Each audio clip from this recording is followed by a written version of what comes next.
inangaye sekene nangalo temele la mokile koye bangoye kunima nangane betele ona simina bande mana bibetele kwela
Aujourd'hui, c'est un autre jour, mais c'est un grand jour.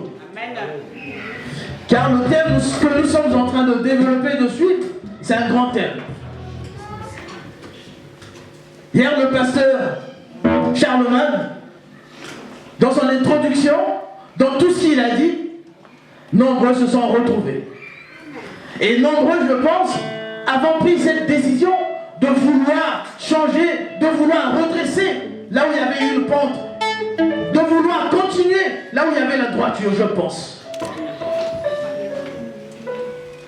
On a parlé de l'homme, on a parlé de la femme.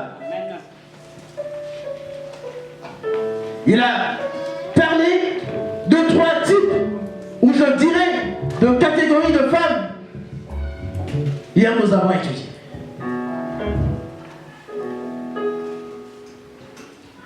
La femme révoltée, c'est celle, justement, tout ce qu'il voit, tout ce qu'elle entend, sa bouche ne laisse rien passer. Comme on le dit, quand ça rentre, ça doit repartir, ressortir. Une catégorie des femmes qui entendent, qui voient, mais qui ne parlent pas. Tout est fermé. Donc c'est le libertinage. Ah, moi là, qu'il fasse ce qu'il veut, on n'a jamais dit. Et on a étudié une femme rayonnante, c'est celle qui est au milieu. Juste mesure. Qui sait utiliser la sagesse? Dois-je parler? Dois-je me taire? Qui sait faire ce qui est bon pour faire régner la bonne ambiance, pour faire régner l'harmonie. Et on nous a appris que un homme c'est celui qui sait fléchir ses genoux. L'homme c'est celui qui est au service de la femme, car la femme c'est l'invité de Marc. C'est pas n'importe quelle femme. On nous a donné l'exemple d'Isaac hier. Il a imploré Dieu pour sa femme, au bénéfice, au profit, mais pas seulement de sa femme, mais derrière c'est pour la famille. Parce qu'il a imploré pour construire, pour que la prophétie s'accomplisse. Non. Comme il dit dans Jérémie 33:3, invoque-moi, je te répondrai. Je te montrerai des grandes choses, les choses qui sont cachées et que tu ne connais pas. Donc pourquoi l'homme doit fléchir ses genoux? S'approcher vers Dieu pour que Dieu nous montre. Nous ne devons pas tarder parce que les temps sont mauvais. En début d'année, quand on parlait de la restauration, parfois on pouvait croire c'est seulement le travail, mais ça aussi, C'est une restauration. Parce que l'église commence à la maison.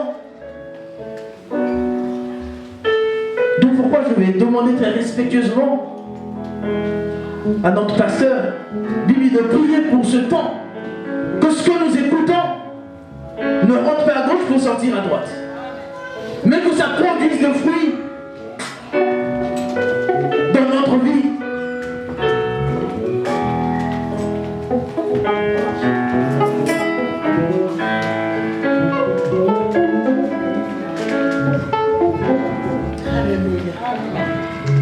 Seigneur, nous te rendons encore gloire pour la journée d'aujourd'hui. Le monsieur s'appelle sommeil. Et la femme s'appelle la rébellion. Tout ce que l'homme de Dieu dit, on est contre ce que l'homme de Dieu dit. Si surtout c'est de la vérité. Si surtout tu te retrouves dans ce que l'homme de Dieu décrit. Mais nous pouvons nous avancer cette puissance, les capacités de ne pas désobéir. Donc pourquoi, pour chasser le monsieur qui est le chef, nous allons un peu relâcher nos muscles par une louange et puis je donnerai le micro au pasteur pour commencer les enseignements. Une louange. Nous allons louer le Seigneur comme le serviteur de Dieu a dit. Nous sommes là pour l'adorer, pour le louer.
qu'au petit enfant, il faut donner le petit livre. Et quand un enfant a une charge qui est plus que sa force, je pense qu'il demande de l'aide à la plus grande personne. Quand je regarde à ma droite, c'est très lourd. Donc pourquoi je vais donner le micro à notre pasteur Charlotte, notre maman, pour prendre ce poids, de le recevoir et de le présenter, parce que pour moi c'est trop lourd. Alléluia. Amen. Vraiment, avant que je puisse donner le micro à celui que Dieu a choisi pour venir nous bénir ces 3 jours, le porteur de la parole de Dieu, il nous apporte Dieu lui-même dans ce lieu. Alléluia. Amen. Je veux que nous puissions vraiment louer le Seigneur. Alléluia. Amen. Qui était là hier? Qui était là hier? Est-ce que tu as été libéré? Première délivrance. Dieu a opéré hier. Tu as reçu ta première délivrance.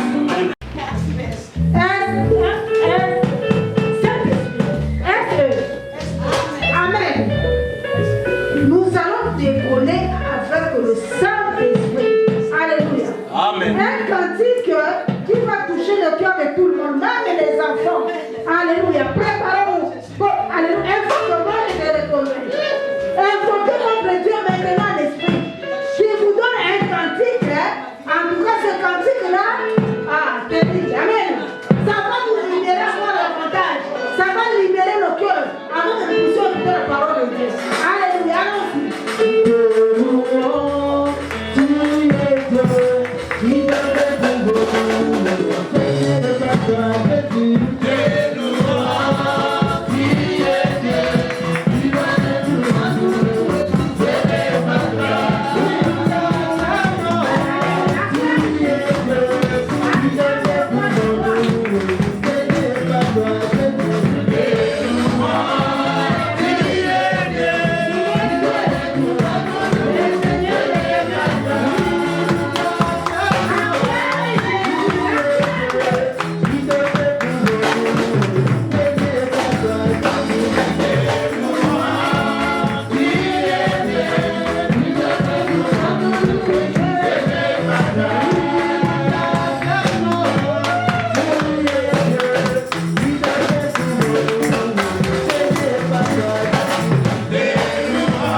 descendre le feu de Dieu maintenant. Que le feu nous brûle. Brûle à nous, que ça brûle maintenant. Alléluia. Le feu est allumé aujourd'hui. Le feu est allumé aujourd'hui. Le feu est allumé aujourd'hui. Alléluia. Prépare-toi à recevoir le feu. Prépare-toi.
Et la bénédiction de l'Éternel, c'est sa parole. Alléluia.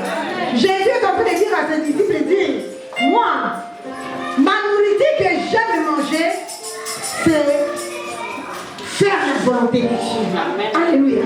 Amen. Si nous sommes venus dans ce lieu, nous avons seulement accompli la volonté de Dieu. Parce que Dieu a besoin de nous. Dieu veut nous parler. Dieu veut nous restaurer. Mes bien-aimés, le thème là, c'est un thème, c'est vraiment qui est très très important. Alléluia. Même dans nos églises, on ne prêche pas sur ce thème. Amen.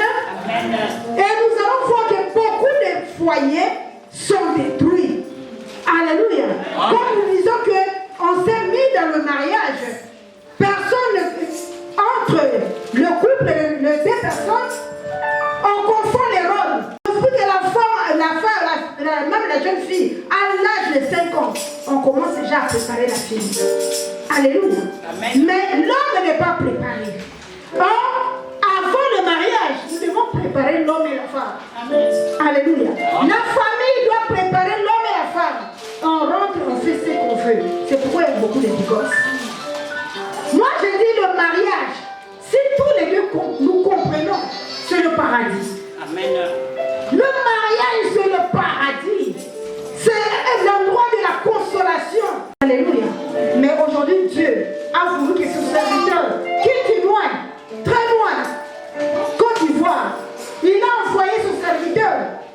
Il y a aussi des serviteurs à Lyon qui peuvent organiser ces choses pour aider les gens qui sont à Lyon, qui souffrent. Mais la Bible dit quand Dieu commence, il amène toujours la chose à la perfection. Amen. Il a commencé. Comme il a commencé, non, il va nous ramener à la perfection. Amen. Amen. Sans plus tarder, je vais appeler l'homme de Dieu, serviteur de Dieu, Charlemagne.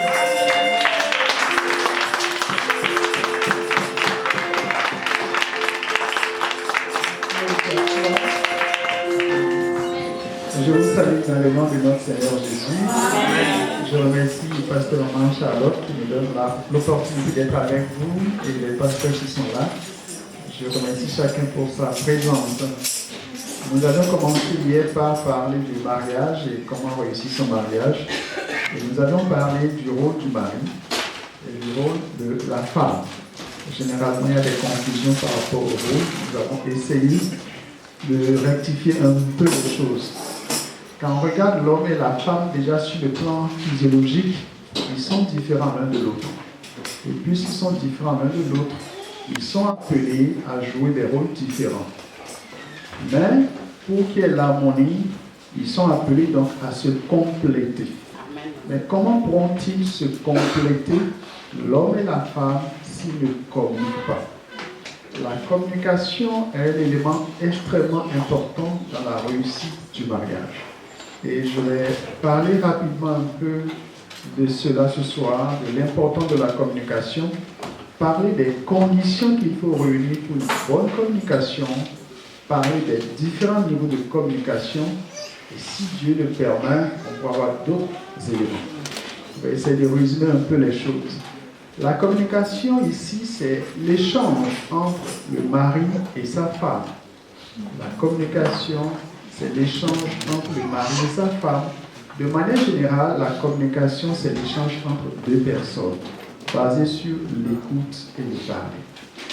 Alors, c'est extrêmement important la communication. Très important la communication. Parce que la communication est au début même déjà du mariage et avant même le mariage. Je prends ce jeune homme et la jeune fille, les deux étaient étudiants, il était souvent à ses petits soins. Tout le temps à ses petits soins, il jouait au grand frère. Mais en réalité, il avait des intentions vis-à-vis de la jeune sœur. Mais il ne disait pas ses intentions, il jouait au grand frère, au grand frère, au grand frère qui est toujours au petit soin. 1 an, 2 ans, et puis quelqu'un d'autre est devenu plus audacieux et a parlé à la sœur pour dire, moi je veux que tu sois ma femme. Elle a accepté, et maintenant le grand frère vieux est fâché. Non, mais tu m'as jamais dit quoi que ce soit. Tu t'es comporté toujours comme grand frère, pourquoi tu te fâches? Oui, tu étais à mes petits soins, c'est vrai, mais tu m'as jamais dit quoi que ce soit. Ouais. Et c'est passé à côté, c'est comme on dit en français, c'est glissé, c'est méchant, parce qu'il n'a pas osé dire ce qu'il avait dans son cœur à la jeune sœur. La jeune sœur savait, elle lisait entre les lignes les actes du frère, elle savait que le frère était intéressé. Mais il ne prenait pas son courage entre ses deux mains pour faire la déclaration. Et n'ayant pas fait la déclaration à temps, il a perdu. Donc, pour qu'il y ait déjà mariage, il faut que ça commence par la communication. Tu as dû la voir et tu lui as parlé. Et donc, c'est au commencement déjà, il y avait la communication. On peut dire dans Jean 1, au commencement était la parole. Le commencement du mariage déjà, c'est la parole. Et lorsque vous arrivez dans le mariage, pas dans le mariage à la mairie, le maire pose la question, veux-tu prendre comme époux?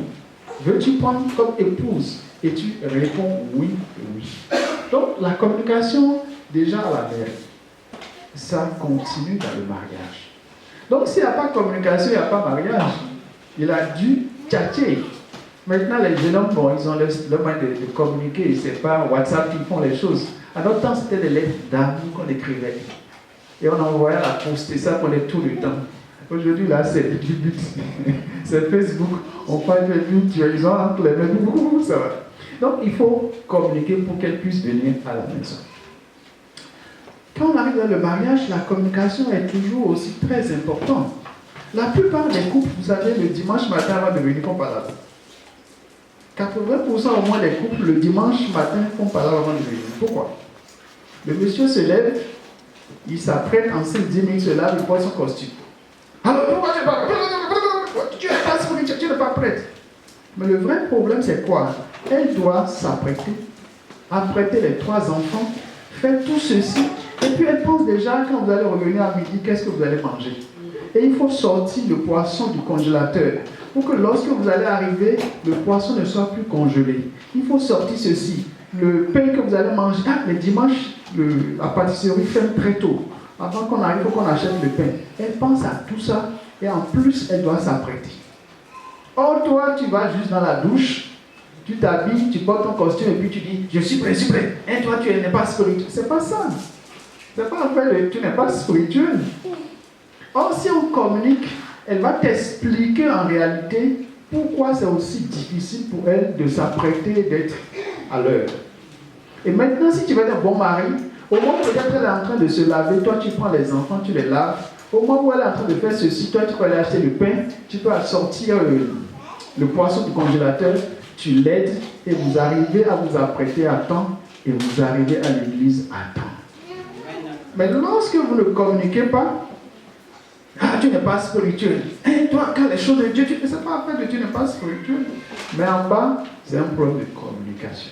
Ce qui fait que la plupart des couples, ils arrivent ici, jusqu'à ce qu'ils arrivent devant la porte de l'église, là, chacun le visage serré.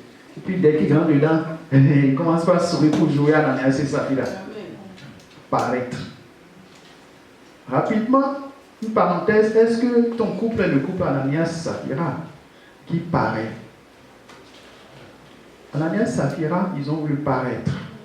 Ils ont fait comme là, ces couples, ils font beaucoup par en route, mais dès qu'ils arrivent devant la porte de l'église, on met un pied, on joue au bon couple.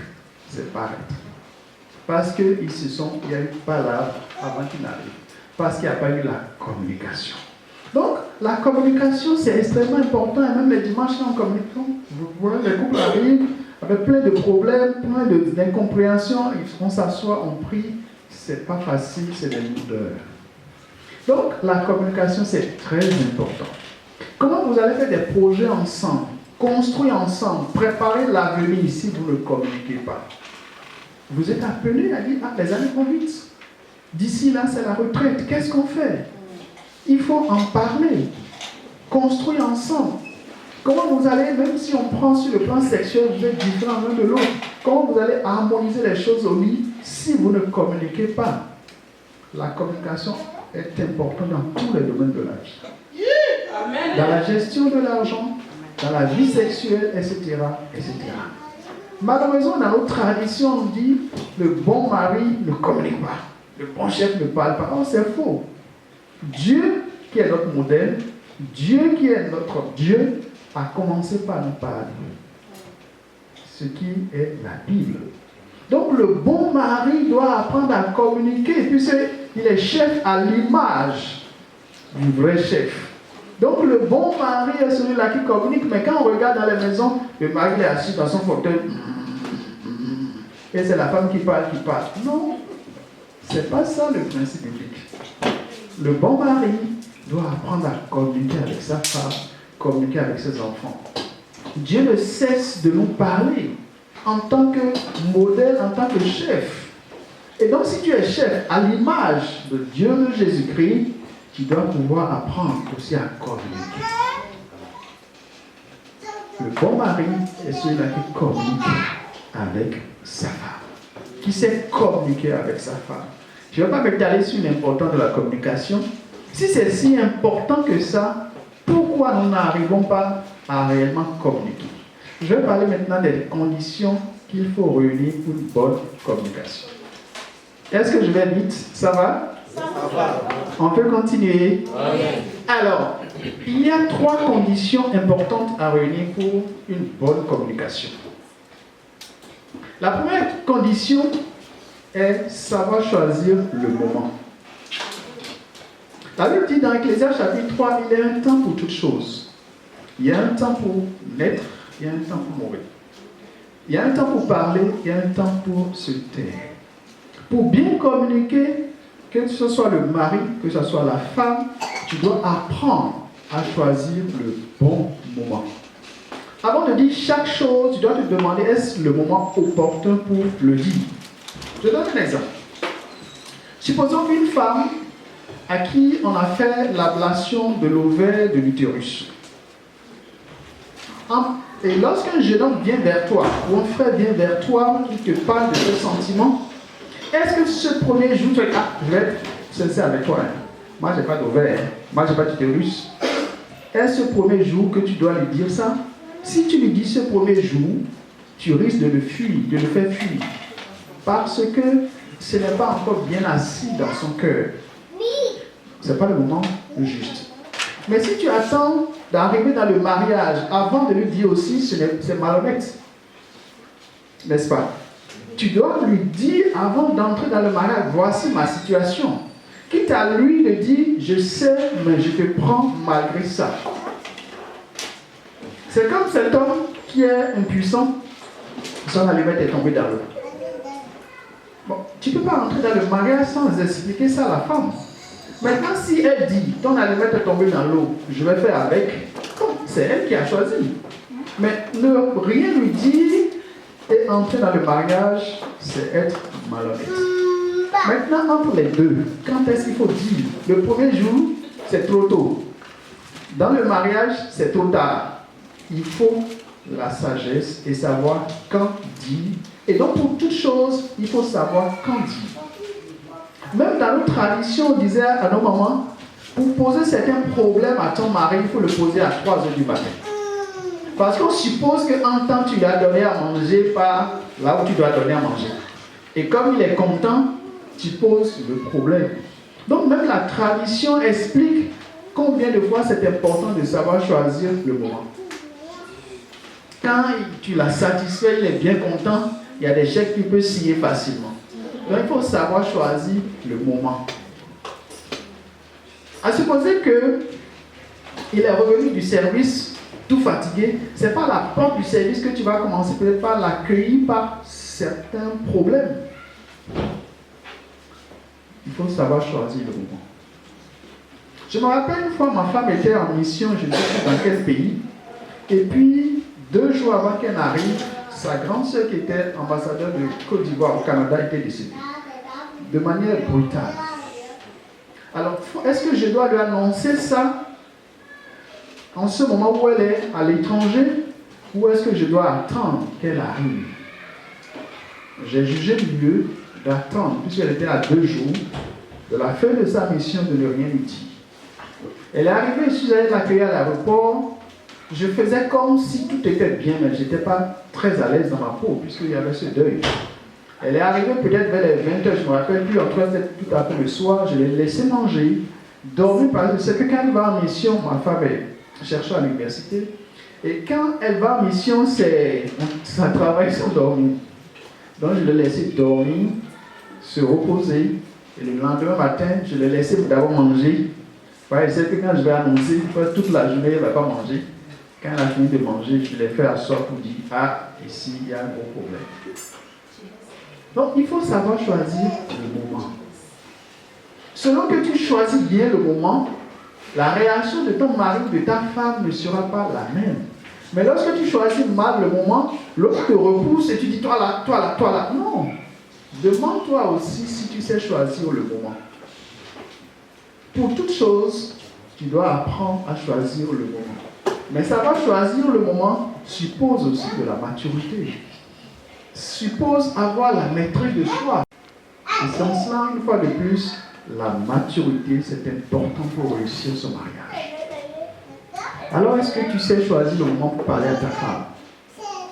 Est-ce que tu sais choisir le moment pour parler à ton mari? Si tu ne sais pas choisir le moment, il y aura un problème. C'est comme pour le cellulaire. Si la personne que vous appelez est dans une zone où il n'y a pas de réseau, la communication ne passera pas. Allô, allô, allô, ça ne passera pas parce qu'en ce moment T, il est dans une zone où il n'y a pas de réseau. Quelques heures peut-être après, s'il se retrouve dans une zone où il y a le réseau, la communication passera. Donc, le premier moment que tu as choisi, c'était un mauvais moment, tu ne savais pas, mais il n'y avait pas de réseau. Mais après, il y avait le réseau. Donc, tu dois choisir un moment où ton mari ou ta femme, il y a le réseau. C'est une manière d'expliquer. Et si tu ne sais pas choisir, tu vas parler, mais on n'entendra pas. Et il faut savoir choisir le bon moment. Connaissant ton mari, connaissant ta femme, en fonction, choisir le bon moment. La première condition. La deuxième condition importante, c'est la confiance. Plus il y a la confiance dans vos relations, et plus tu peux ouvrir ton cœur à ton mari, ouvrir ton cœur à ta femme. Lorsqu'il n'y a pas la confiance, la relation, la communication est superficielle. Et la confiance s'entretient. La confiance ne se décrète pas.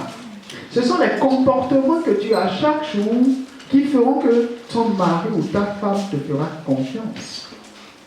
Si je ne te fais pas confiance, comment je vais te dire les choses? Et la confiance est la deuxième condition très importante.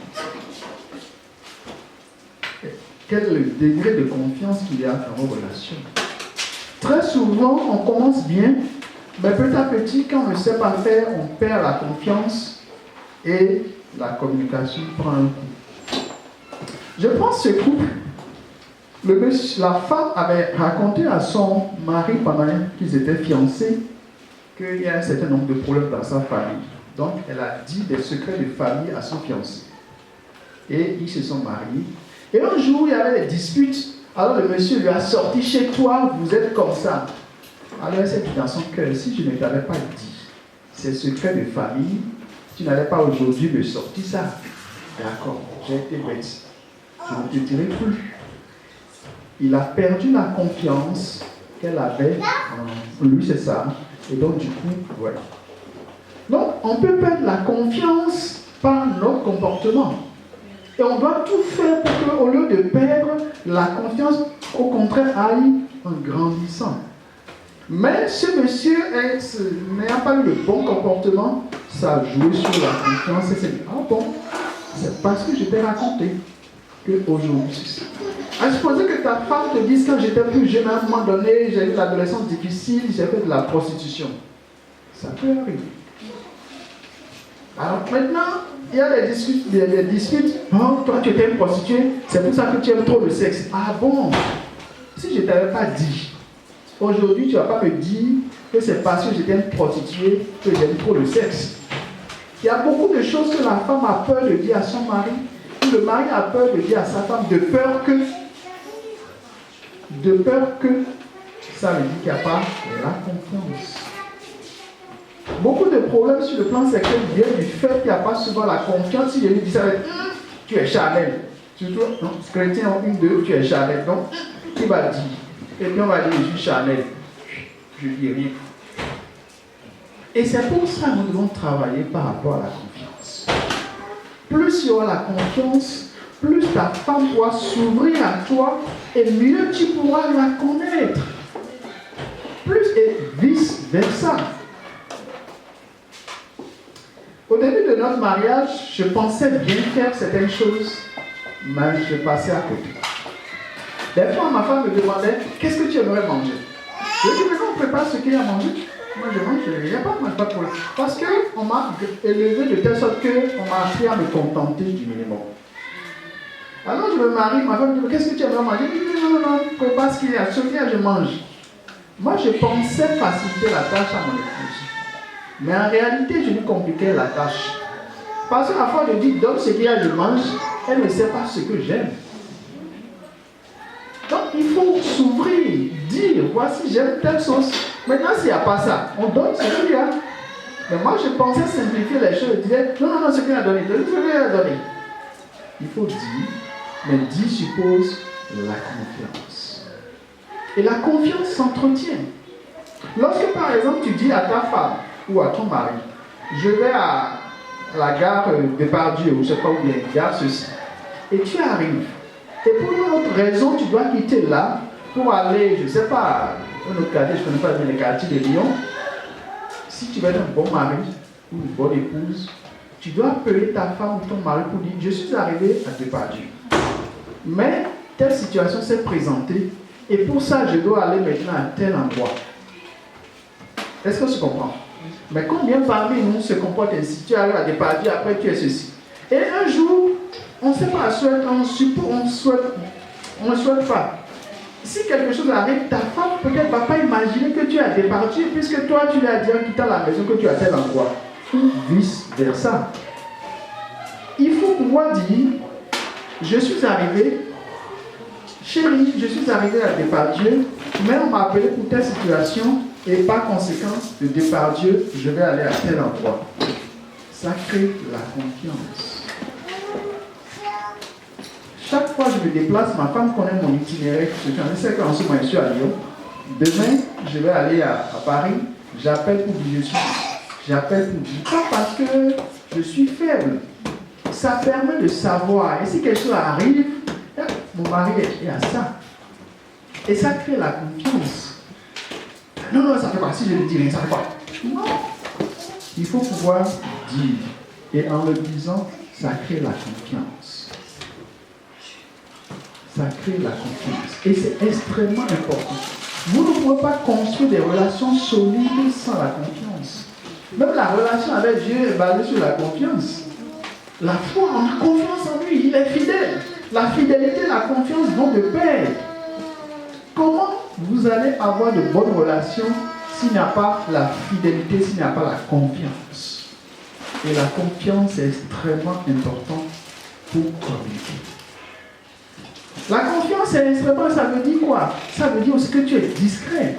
Si je t'explique mes problèmes, et maman, tu sais, ce matin, mon patron m'a appelé.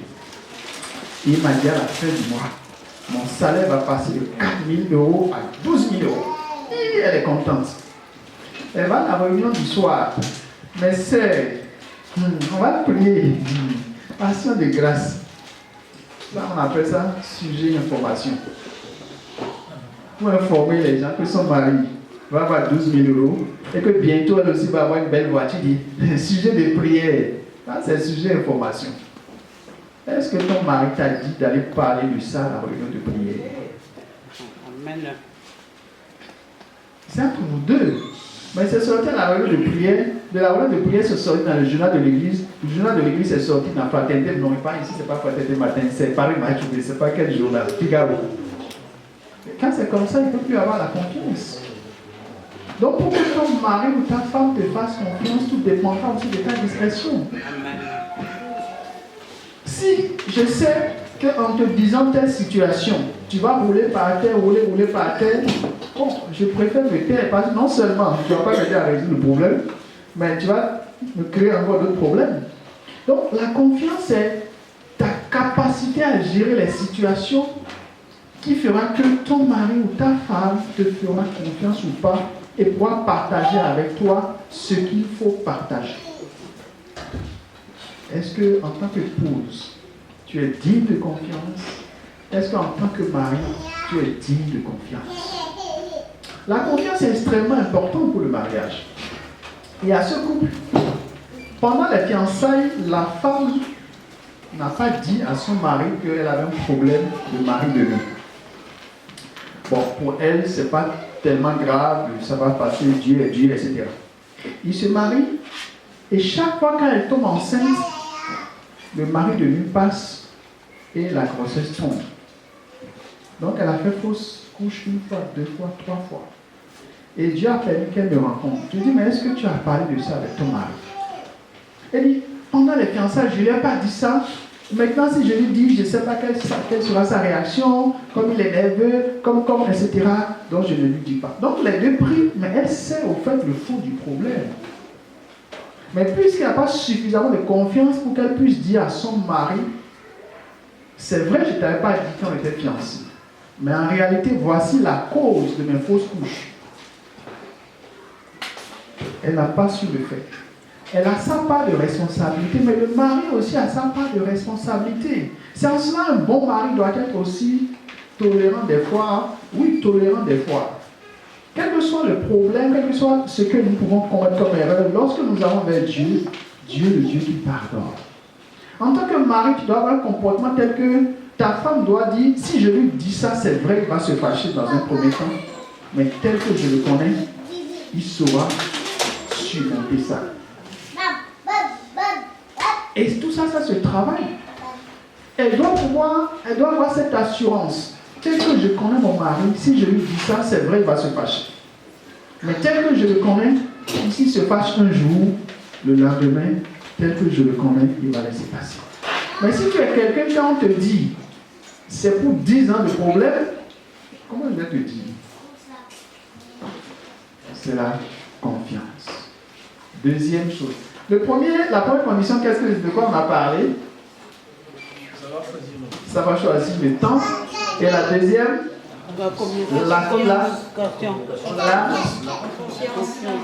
d'accord. On est en train de parler de la communication. Donc, c'est les conditions. La deuxième, c'est la confiance. Alors, la troisième condition, c'est la transparence.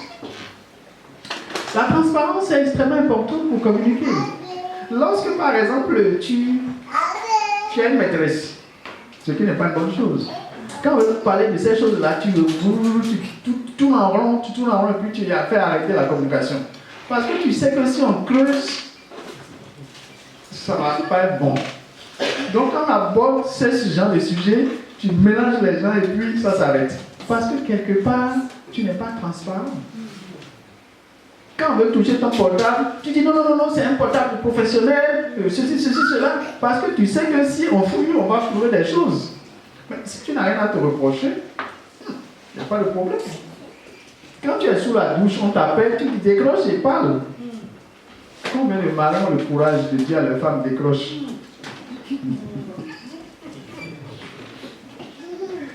Tu es sous la douche, si on m'appelle, tu me décroche, dis que je suis sous la douche, il ne faut pas toucher, on ne touche pas ça, C'est mon portable. Pourtant, vous êtes devenus seuls. Et pourtant, vous êtes dans la communauté de biens. Mais la communauté de biens ne s'arrête sur le portable. Donc, là où il n'y a pas la transparence, c'est difficile de communiquer. Est-ce que ta femme connaît combien tu gagnes? Or, il faut que vous parliez de ces choses. Et que ensemble, vous gérez l'argent. Parce que lorsqu'on gère ensemble, on fait plus de réalisation. Si elle sait que c'est 2 morceaux de viande qui sont dans la casserole, elle saura comment on va faire. Il faut, si elle sait que tu gagnes 1000 euros, elle ne peut pas te demander d'acheter une voiture de 10 000 euros. Amen. Si tu ne dis pas, elle suppose, dans supposer, elle peut te demander ça, tu vas dire, hey, tu n'es pas une bonne femme. Mais elle ne sait pas. C'est important pour un couple chrétien, la transparence. Amen. Dans Genèse 2:25, la Bible dit qu'Adam et Ève étaient tous les deux nus sans avoir honte l'un de l'autre. La nudité ici, c'est la transparence. Ta femme doit savoir combien tu gagnes. Ton mari doit savoir combien tu gagnes. C'est le minimum. Quand on prend l'église politique, la Bible dit qu'ils mettaient tout ensemble et géraient. Si toute une église peut mettre tout ensemble, comme il y a plusieurs raisons, mari et femme. Donc, la bonne gestion de l'argent suppose la transparence. Mais combien de couples sont transparents? Donc, il n'y a pas de communication par rapport à l'argent. Il y a ce monsieur qui était très malade et qu'on a appelé à l'hôpital et on a dit il faut, je ne sais plus combien d'euros pour l'opérer. C'est urgent. La chose la plus simple, c'est de remettre sa carte de crédit à sa femme pour dire va retirer l'argent et apporte qu'on puisse l'opérer. Mais il faut qu'on la mette dans l'ambulance. On l'a mis dans l'ambulance et on est arrivé au distributeur. Il faut que tout le monde touche. Mais en temps, tu pouvais mourir. Le temps de t'amener au distributeur, de te ramener, toi le malade dans l'ambulance, mais tu pouvais mourir. Parce qu'il ne voulait pas dire son cause à sa femme. Maintenant, est-ce que c'est parce que la femme aussi? Je ne sais pas. Mais c'est malsain. Que ta femme, il y a beaucoup d'hommes qui avaient plein de biens, qui sont morts. Et leurs femmes et leurs enfants sont retrouvés dans la misère parce qu'en temps, la femme ne savait pas grand-chose des biens du mari. C'est un ami qui connaissait tous les biens. Et tu meurs. Cet ami montre la cabane qui est quelque part pour dire c'est tout ce que votre mari avait. Et tout le reste, il s'approprie. Tu dois savoir tes activités, ce que ça rapporte. Quand je vais enseigner, on me fait une offrande, je dis, hey, chérie, voici ce que tu m'as donné. Quand ma femme va en mission à la Banque mondiale, bien ceci, cela, elle revient et dit, voici. Des fois, elle peut gagner 10 fois plus que moi. À la maison, je dis, c'est pas qui a gagné 10 fois plus que. Je dis, voici ce qu'on m'a donné. Elle aussi, elle prend, voici, et on gère. Elle sait ce que je fais et je sais aussi ce qu'elle gagne. Et quand il y a la transparence, on peut communiquer par rapport. Sinon, on tiens, toi tu payes l'électricité, moi je paye courant, je paye eau. Et à ce coup, ils ont dit, bon, l'homme dit, moi je prends, je ne sais pas ici, mais c'est en Afrique. Parce qu'en Afrique, le courant c'est plus cher que l'eau. L'homme dit, moi je prends le courant. La femme dit, moi je paye l'eau. Donc elle s'occupe de l'eau et le mari s'occupe de l'électricité. Lorsque les robinets sont en panne et l'eau goutte coule, le mari, c'est pas son problème, c'est pas lui qui paye les factures d'eau. Il est là. Et ça va dire, le robinet, parce qu'elle doit payer. Mais lorsque les enfants oublient d'éteindre la lumière, oublient d'arrêter le climatiseur, alors aussi ne pose pas de problème. Ce n'est pas moi qui paye les factures de l'électricité, c'est lui qui paye. Est-ce que ça c'est un couple? Malheureusement, c'est ce qui se passe. Parce qu'il n'y a pas la transparence. Nous sommes des enfants de lumière, des enfants de Dieu. En tant qu'enfant de Dieu, enfant de lumière, il doit avoir la lumière dans nos relations. La différence entre le couple chrétien et le couple non chrétien, le minimum, c'est qu'il y a la transparence. Parce que nous proclamons que nous sommes des enfants de lumière. Malheureusement, même des fois, je me suis dit, les païens sont plus transparents dans leurs relations que nous-mêmes en tant que chrétiens. Malheureusement. C'est pas le fait de chanter. Non, oui, c'est bon, chanter. Mais dans les faits, là, c'est ça. Est-ce qu'il y a la transparence dans vos relations?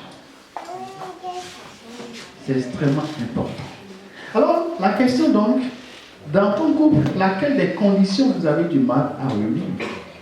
Est-ce le temps? Est-ce la confiance? Ou est-ce la transparence? Il faut réfléchir par rapport à cela et voir comment résoudre le problème. Parce que lorsque l'une de ces conditions manque, ça joue sur la communication. Et il faut travailler par rapport à ça. Pour certains coups, pardon, c'est le temps qui peut-être pose problème. Pour d'autres, c'est la confiance. Pour d'autres, c'est la transparence. Dans tous les cas, lorsque l'une des conditions manque, la communication prend un coup. C'est comme, il y a le réseau, il y a la batterie, il y a, on dit une puce, non? Une puce. Si un des éléments manque, on ne peut pas utiliser le portable. Si tu as batterie, tu as puce, mais il n'y a pas réseau, ça ne marchera pas. Mais si tu as batterie, tu as puce, tu as réseau, c'est ça, et tu n'as pas batterie, ça ne marchera pas. Donc, il faut ces trois éléments pour que tu puisses dire allô, allô, pour que ton mari, ta femme puisse t'entendre. La batterie pleine, ça veut dire le bon niveau de confiance. Si c'est 2 bars, ça veut dire que la confiance n'est pas assez. On montre. Le réseau est là, on peut comparer au temps. La transparence peut être comparée au plus.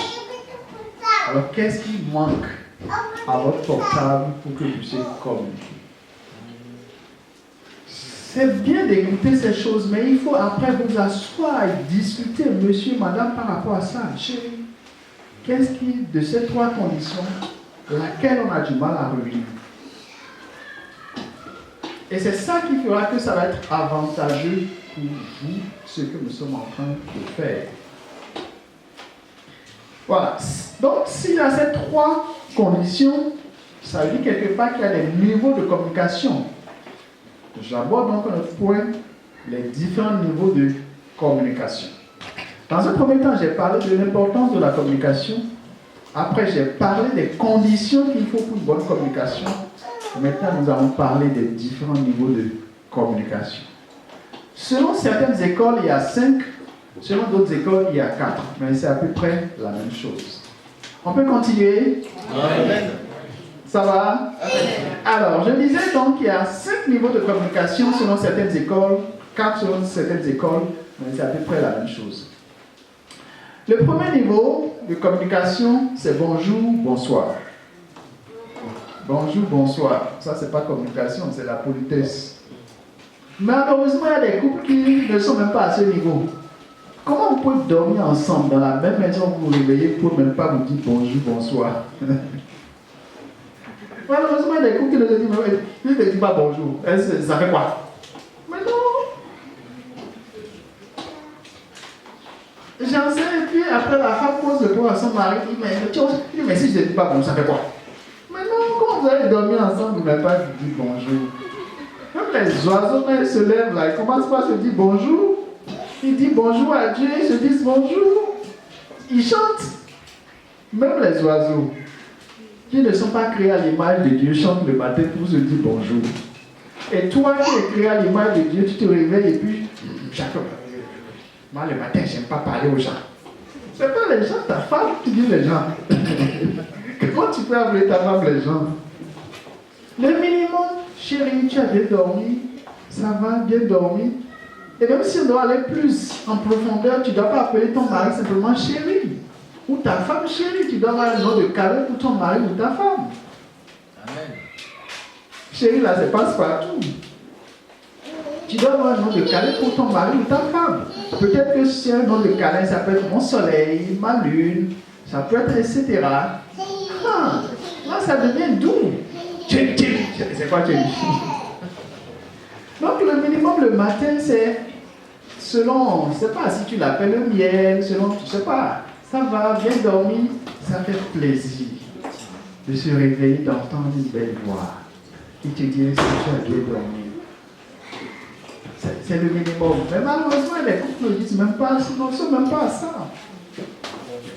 Si il n'y a pas ce minimum, c'est que c'est grave. Donc, le premier niveau de communication, c'est bonjour, bonsoir. Le deuxième niveau de communication, en plus du bonjour, on parle des faits. Les faits, c'est que ça fait peut-être 3 semaines, on annonçait ma venue ici pour parler du mariage et je suis arrivé et nous sommes en train. Les faits, c'est dire ce qui s'est passé simplement. Si vous êtes à ce niveau, en réalité, vous ne communiquez pas encore. Le fait, c'est que quand tu n'étais pas là, ta mère a appelé et ta mère a dit qu'il y a ça, mais ton père a appelé. Ça, c'est les faits. Malheureusement, beaucoup de couples sont juste au niveau des faits. Parce qu'à force des conflits, elle finit par dire, cher, moi je ne vais pas divorcer, donc, yeux voient, bouche parle pas. Donc, elle parle simplement des faits. Ou bien il parle simplement des faits. Et quand on est simplement au niveau des faits, c'est qu'il y a une certaine méfiance qui est déjà au niveau du couple. Les faits, c'est le minimum. Les faits, c'est que nous sommes là, nous sommes, je ne sais pas, peut-être 50, nous sommes sur ça, c'est les faits. C'est le deuxième niveau. Le troisième niveau, en plus des faits, tu dis ce que tu penses. C'est là maintenant que la communication commence. Pour un thème si important, nous sommes 50. Alors ça me fait mal. J'aurais souhaité qu'il y ait plus de couples. Là, je dis ce que je pense. Pour un tel thème, j'aurais souhaité avoir plus de couples. Si je dis à 50 personnes, je parle des faits. On ne sait pas ce que je pense. On ne sait pas mes idées, qui je suis, mes impressions, mes sentiments, etc. par rapport. Mais si je dis, j'aurais souhaité avoir plus de couples. Vu la gravité de la situation aujourd'hui, j'aurais souhaité avoir plus de couples et pouvoir parler à plus de couples. Là, je dis ce que je pense. Et c'est là que la communication commence. Est-ce que tu arrives à dire ce que tu penses à ton mari ou à ta femme? C'est là, c'est le b.a.-ba en réalité. Mais beaucoup de couples, parce que l'un et l'autre, ils ne savent pas se maîtriser, n'ont pas une certaine maturité des conflits. Chacun préfère ne plus dire ce qu'il pense. C'est moi, je vais dire, c'est pas dans la bouche, tu vas dire, et puis, mon cher, c'est les faits. On est allé, on est revenu à 18h. Est-ce que c'est bon? Oui, oui, c'est bon. Oui, oui, c'est bon. Est-ce que oui. Tu ne dis plus ce que tu penses. Mais pour que l'autre te dise ce qu'il pense, tout dépend de ta capacité à accueillir ses idées. Est-ce que tu sais accueillir les idées de ton mari, de ta femme? Si tu te crois tellement intelligent et c'est toi qui connais tout, pourquoi elle te dit ce que je pense? Pour que tu me dises que tu n'as pas fait beaucoup d'études. Ma femme, par exemple, elle est beaucoup plus brillante que moi. Elle a plus de diplômes que moi. Ma femme est professeure à l'université. Moi, je n'ai jamais été si brillant.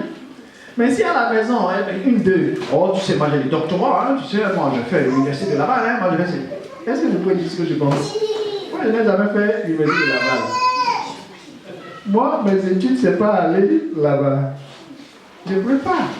Donc, pour que je puisse lui dire ce que je pense, tout dépendra aussi. Si elle ne me minimise pas, si elle ne me méprise pas, je serai plus à l'aise pour dire ce que je pense.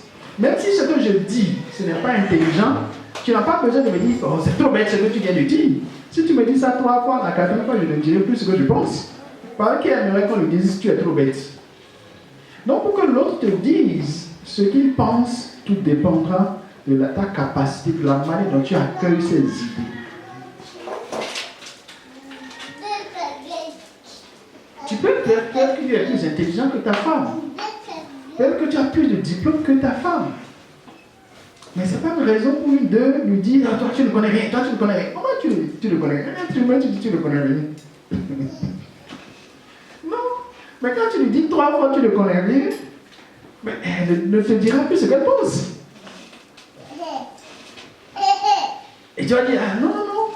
Donc pour que la personne te dise ce qu'elle pense, tout dépendra d'eux. Ma femme est beaucoup plus brillante que moi, comme je l'ai dit sur le plan académique, etc. Mais il y a des domaines où je suis aussi brillant. Il y a des choses où moi, en 2 minutes, déjà, je vois, je fais. Et là où elle met peut-être 8 minutes. Mais ce n'est pas pour cette raison que je vais aussi la mépriser. Chacun de nous a ses domaines de compétences. Et chacun de nous est brillant dans tel ou tel domaine. Et on est appelé à se compléter. Ça suppose que j'accueille ces idées. En tant que mari, tu dois apprendre à accueillir. Des fois, regardez, il y a des fois des choses que nous disons peut-être dures et souris pour passer. Des fois, on dit des choses tellement. Mais Dieu nous accueille. Il nous accueille. Le bon mari doit savoir accueillir les idées de sa femme. Même si ce n'est pas juste. Ah oui, c'est vrai. Et si on faisait comme ça? Ah, d'où tu sors cette idée-là, cette idée bête-là? Quand tu dis comme ça, des fois, là-bas, tu ne vas plus te parler. Alors, est-ce que ta femme peut te dire ce qu'elle pense? Je m'arrange souvent pour demander à ma femme quel genre de mari je suis. Comment tu me trouves? Et elle me dit ce qu'elle pense sans que le ciel ne lui tombe sur la tête. Elle me dit des fois, tu parles beaucoup, mais tu n'es pas toujours bon mari. Hein? Je dis pardon. Je ne suis pas toujours bon, en toute honnêteté. Et je lui donne la possibilité de me dire mes erreurs pour que je puisse m'améliorer. Mais si elle ne me dit pas mes erreurs, comment je vais m'améliorer? Si elle là, je peux m'applaudir, comment je vais m'améliorer? Donc des fois, elle me dit non, toi tu enseignes ça, mais voici, je dis d'accord, pardon, je vais m'améliorer. Et Dieu va m'améliorer. Ta femme doit pouvoir te dire tes lacunes. Des fois, elle peut me dire, bon, tu t'es pas bien brossé, ça. Bon, je ne savais pas. Je rentre dans la douche, je me brosse encore. D'ailleurs, qui va me dire que ma bouche, ça sent? Personne. La personne qui peut me dire que j'ai mauvaise haleine, c'est ma femme. D'ailleurs, personne ne me le dira. Mais si elle me dit, et puis je deviens le lion, prochainement, elle ne me dira plus. Si je sors ma chemise, le col est sale, c'est elle qui peut me dire ça. Dehors, les gens me regardent, ils ne m'ont rien dit. Donc, je dois pouvoir lui donner la possibilité de me dire, non, cette chemise, c'est ceci ou bien ce que... Quand je dois faire une émission télé, par exemple, c'est ma femme qui me choisit ce que je dois porter. Telle couleur, je ne sais pas si aujourd'hui je suis bien habillée, elle n'est pas là pour me dire si ma chemise, ça va. Mais si elle est là, elle me dit, non, cette couleur-là, ça ne va pas avec ça, c'est pas... Et quand je mets comme elle dit, je vais à la télé, les gens après disent, non, tu étais bien habillée. Je dis, oui, elle est là. Et non, elle est là pour te dire ce qu'elle pense. Et vice-versa. Mais malheureusement, souvent, je m'excuse pour les hommes, on est tellement orgueilleux des fois que c'est difficile de nous dire ce qu'on pense. Et on tombe dans l'hypocrisie pour couper court. Est-ce que ta femme peut te dire ce qu'elle pense? Est-ce que ton mari aussi peut te dire ce qu'il pense? Ça, c'est le niveau 3. C'est le commencement même de la communication. Le niveau 4, en plus de ce qu'on pense, pouvoir dire ce que l'on ressent, tes sentiments. Ce que tu penses, c'est ta tête. En plus, ce que tu ressens. Il y a ça, je pense qu'on aurait dû faire et ça m'attriste. Je suis triste. En plus de ce que tu penses, tu dis ce que tu ressens. Et là, on est en train de parler maintenant mari et femme. On va en profondeur maintenant. Tu dois pouvoir partager avec ton mari, avec ta femme, non seulement ce que tu penses, mais ce que tu ressens, tes sentiments. C'est ça maintenant le mariage. Ta femme doit pouvoir dire tel que je connais mon mari. Le mari doit pouvoir dire tel que je connais ma femme. Parce que tu as l'habitude de lui dire ce que tu penses, ce que tu ressens. Et c'est ça le mariage. Malheureusement, la tradition fait qu'on dit alors un bon mari, par exemple, ne doit pas pleurer. Un bon mari doit être toujours courageux. Donc des fois, tu es triste, des fois tu as peur, mais tu n'oses pas dire. Tu joues au dur. Oh, peut-être tu as peur. Donc tu ne dis pas ce que tu ressens. Tu dois pouvoir partager avec ta femme ce que tu ressens. Tu dois pouvoir partager avec ton mari ce que tu ressens. Malheureusement, très peu d'hommes partagent avec les femmes ce qu'ils ressentent. En tant que femme aussi, est-ce que ton comportement permet à ton mari d'avoir la confiance pour pouvoir aussi partager avec toi ce qu'il ressent? On doit pouvoir arriver à cela. Partager avec. C'est ça le mariage. C'est ça réussir son mariage. J'ai quelqu'un avec qui je peux partager non seulement ce que je pense, mais ce que je ressens. C'est extrêmement important de pouvoir faire ces choses. Il y a ce roi. On peut continuer, vous êtes fatigué? Un coiffeur. Et le coiffeur venait chaque fois le coiffer, des années, et puis après le coiffeur, le roi est décédé. Et comme il est décédé, son fils a succédé. Et son fils a succédé sur le trône. Et le coiffeur est venu pour coiffer donc le nouveau roi. Quand il a fini de le coiffer, le roi lui a demandé, tu as vu quelque chose? Il a dit non. Il dit, ok. Ça veut dire quoi? Le jour où j'apprendrai, au fait, il avait quelque chose ici. C'était un pacte. Ça veut dire que le jour où je vais apprendre dans le village que j'ai ça sur ma tête, je te tue. Puisque tu es la seule personne qui connaît ça. Donc, le roi a demandé au coiffeur, est-ce que tu as vu quelque chose? Le coiffeur a dit non. Il dit, ok. Quelques mois après, le coiffeur tombe malade. Le roi a fait venir tous les bons médecins possibles. Et la maladie ne faisait que s'aggraver, s'aggraver. On a fait tous les examens IRL. scanner, tout ce que vous pouvez, ça ne passait pas. Et un dernier médecin est venu. Et le médecin a dit au coiffeur, le médicament pour te guérir est très simple.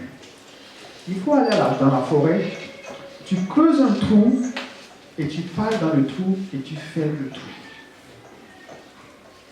Il est parti dans la forêt, il a creusé un trou, et il a dit tout ce qu'il a dans sur le cœur. J'ai vu le roi, j'ai coiffé le roi, il y a une bosse, ceci, cela, et puis il a fait. Quand il a fini de parler, il était guéri.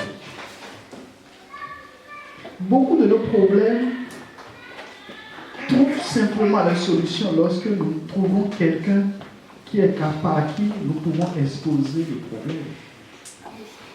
Chacun de nous a besoin de quelqu'un qui est capable de pouvoir, avec qui tu peux partager certaines choses. Ce coiffeur était malade parce qu'il n'y avait pas quelqu'un à qui il pouvait raconter ça, parce que s'il raconte, c'est grave. Mais on lui a dit, creuse un trou, il a parlé dans le trou, et puis il a été soulagé. Beaucoup de nos problèmes dans nos couples trouveront leur solution si on pouvait partager aussi ses sentiments avec sa femme, avec son mari.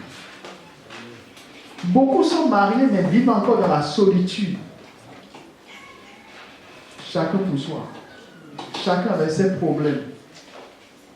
Or, mariés, vous devez être ensemble, prendre les poids, prendre les choses. Et quand on prend à deux, ça pèse moins. Si je dois prendre seul ceci, je risque de me casser les reins. Mais si on se met ensemble, on pourra prendre. On a besoin de quelqu'un avec qui prendre les choses. Quelqu'un avec qui on peut partager ses sentiments. Le mariage, ce n'est pas le sexe. Souvent, on pense que le sexe. Le sexe, vous allez faire, et puis après, vous allez fatiguer. Moi, à mon âge aujourd'hui, je n'ai plus la même performance il y a 25 ans. Et d'ici là, ça ne nous a plus. Les années passent. Mais ce qui doit demeurer toujours, c'est cette communication. Par exemple, à 90 ans, on peut toujours communiquer réellement. Mais à 90 ans, tu peux plus être performant comme à 25 ans. Même des fois, moi, j'ai peur même. Parce que je n'ai plus la force de quand j'avais 25 ans. C'est pour ça que je dis aux jeunes, ne sois pas pressés. Ce qu'on va te donner jusqu'à après, tu vas fuir. Des fois même, je fuis. Donc, ne te pressez pas pour ça. Et vous pressez du sexe. Tu vas on va te donner jusqu'à un moment donné, on va te dire, fais-toi, mais tu vas fuir. Donc, ne sois pas pressé pour ça. Mais ce que tu peux faire jusqu'à 90 ans, 95 ans, on peut toujours communiquer. On peut toujours être de bons amis. De bons amis supposent la communication. Quelqu'un avec qui tu peux partager tes peines, tes joies, ce que tu ressens. C'est ça le mariage. C'est pas seulement le sexe c'est autre. Malheureusement, et quand j'enseigne, le sexe, je dis, mais non. C'est important le sexe, hein, mais c'est pas ça le premier. Non, ça c'est. Beaucoup sont ensemble, ils font l'amour matin, midi, soir, mais c'est deux inconnus qui sont là. À quoi ça sert? Deux étrangers. Or, si vous arrivez à partager les sentiments partagés, là vous n'êtes plus des inconnus. Et il faut arriver à cela. Et ça se travaille. Il faut de la maturité pour arriver à ça. Ça, c'est le niveau 4. Le niveau 1, qu'est-ce qu'on avait dit? Bonjour, bonsoir. Le niveau 2, les faits. Le niveau 3, la pensée, ce que tu penses. Le niveau 4, les... Ah, ça c'est très bon. Les sentiments. Le niveau 5, selon certaines écoles, c'est la transparence totale, la nudité totale, où je te dis tout ce que j'ai, je ne te cache absolument rien. Bon, là, il y a deux écoles. Personnellement, je dis, il faut tout dire sans tout dire. Il y a une école qui dit, il faut tout dire, tout dire. Même moi, je dis, dans ma compréhension des choses, il faut tout dire sans tout dire. Qu'est-ce que je suis en train de dire? Ma mère ne dit plus, ma mère décide. Et ça fait des années, cela, merci pour donner un exemple. Supposons que je vois ma mère. Et puis ma mère me dit que ta femme ne sait pas bien s'habiller. Est-ce que si je viens à la maison, je dois raconter ça à ma femme? En quoi ça édifie? En quoi ça édifie? Bon, okay. C'est son point de vue. Si moi je trouve que ma femme est belle, c'est l'essentiel. Si elle m'a belle, elle ne va pas s'habiller, c'est son problème. Je n'ai pas besoin d'arriver à la maison et dire non, j'ai juste allé voir ma mère, elle a dit que tu ne vas pas t'habiller. Bon, quand tu lui dis ça, quelle réaction tu veux qu'elle ait vis-à-vis de ta mère? Est-ce qu'on se comprend? Donc, ça n'édifie pas, ça n'apporte rien, donc je ne vois pas pourquoi je vais aller lui raconter ça. Mais si on doit tout dire, ça veut dire que si je viens à la maison, je vais lui dire aussi, je suis allé voir ma mère, elle a dit que tu ne sais pas t'habiller. En quoi ça édifie? Non.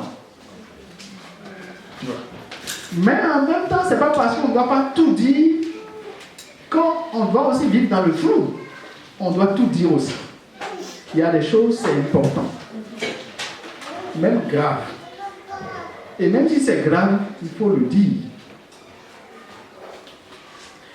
Il y a une dame que j'ai reçue il y a, disons, 1 an de ça.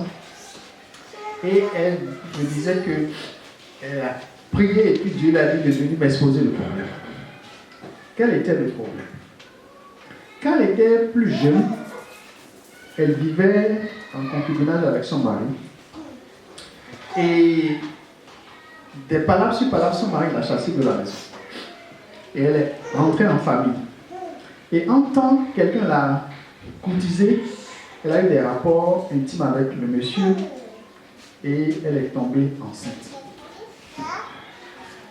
Grossesse d'1 mois et demi, 2 mois, son mari, bon, il n'était pas marié, le monsieur revient pour dire reviens à la maison. Elle revient à la maison, mais elle n'a rien dit au monsieur et c'est resté comme ça. Et puis après, elle a accouché et le monsieur croyait que c'était son enfant. Et l'enfant, bon, au début, elle était un peu perdue, mais après, elle a oublié. On est aujourd'hui à 50 ans après. Parce qu'elle n'est pas d'un certain âge. 50 ans après maintenant, elle disait qu'elle regardait une émission de télévision, celui-ci, c'est une émission télévisée, c'est ce que je sais. Et puis subitement, l'histoire est revenue. Qu'est-ce que je fais par rapport à cet enfant? L'enfant a 50 ans, 49 ans aujourd'hui. Elle vient me voir pour me dire qu'est-ce que je fais. Le père a aimé cet enfant et a toujours gardé cet enfant comme son enfant, a adopté cet enfant. Après, ils ont eu des enfants, ils se sont mariés, tout. Et aujourd'hui, c'est une famille vraiment harmonieuse, tout. Et ils sont d'un certain âge. Alors, si elle va dire à son mari que cet enfant n'est pas son enfant, voyez ce que ça peut causer comme dégâts. Problème. Vraiment problème. Donc, c'est un problème. C'est compliqué. Mais je l'ai dit, je suis appelé à dire la vérité. Tu ne peux pas continuer à mentir par rapport à ça, malgré ce que cela peut provoquer comme dégâts. Mais, vu la complexité du problème, prie pour que Dieu t'aide à choisir le moment.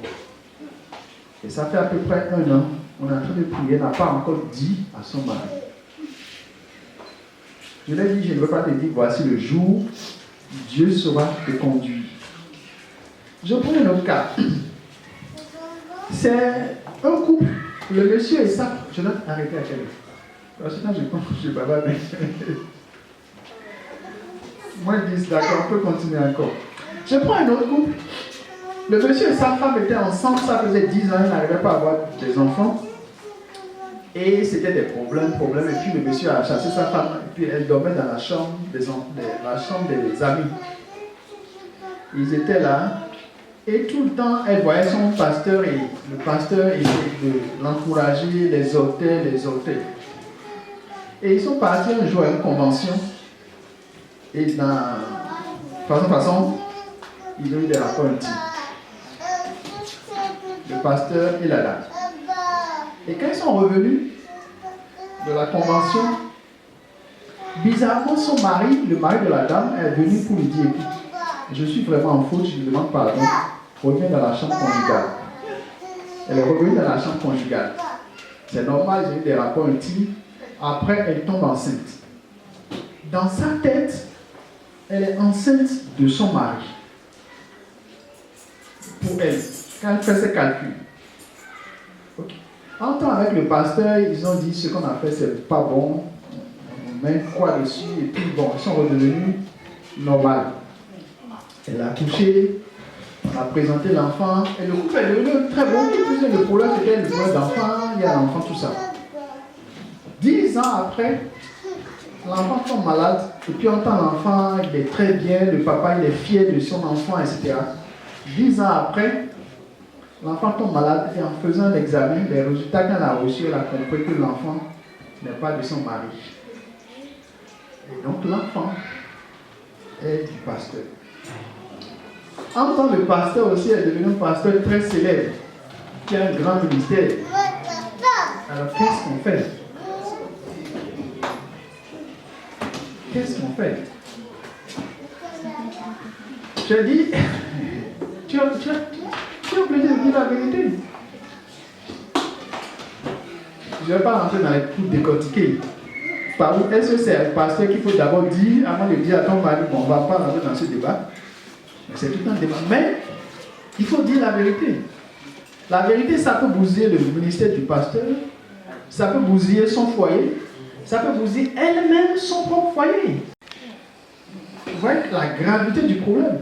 Mais malgré le fait que c'est grave, il n'y a pas de choses. Il faut dire la vérité. Donc, moi je dis, c'est mon point de vue, on ne dit pas tout, mais on dit tout. Est-ce qu'on se comprend? Ma mère dit que ma femme ne sait pas s'habiller, je n'ai pas besoin d'aller dire ça. On ne dit pas tout. Mais en même temps, on dit tout. Ça, c'est plus grave. Pourtant, il faut dire, parce que tu ne peux pas continuer à dire, bon, mais avant, tu ne savais pas que c'était l'enfant du pasteur. Donc, il n'y a pas de problème. Maintenant, tu sais la vérité. Et c'est pour ça que faisons très attention. Un plaisir d'un soir peut après te poser beaucoup de problèmes. Un plaisir d'un soir peut gâcher ta vie. Maintenant, elle a ça. Qu'est-ce que je fais? Qu'est-ce que je fais? Il est devenu grand pasteur. Qu'est-ce que je fais? Et lui aussi, elle aussi, pardon, son mari aime vraiment cet enfant. C'est l'enfant chéri. Son mari, Dieu m'a visité. Dieu a exaucé mes prières.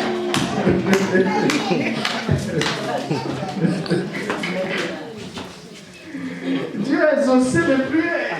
Non, j'ai fait des jeûnes. Non, Dieu il écoute les prières de ses enfants. Oh, et tu vas venir lui dire que cet enfant, ce n'est pas Dieu qui a exaucé tes prières. Et c'est ça. Et ce genre de situation, je peux vous citer beaucoup. Hein? On est tout le temps en train de gérer ce genre de situation. Des fois, quand je suis assis et puis on fait les présentations d'enfants à l'église, des fois je me demande, je suis seul.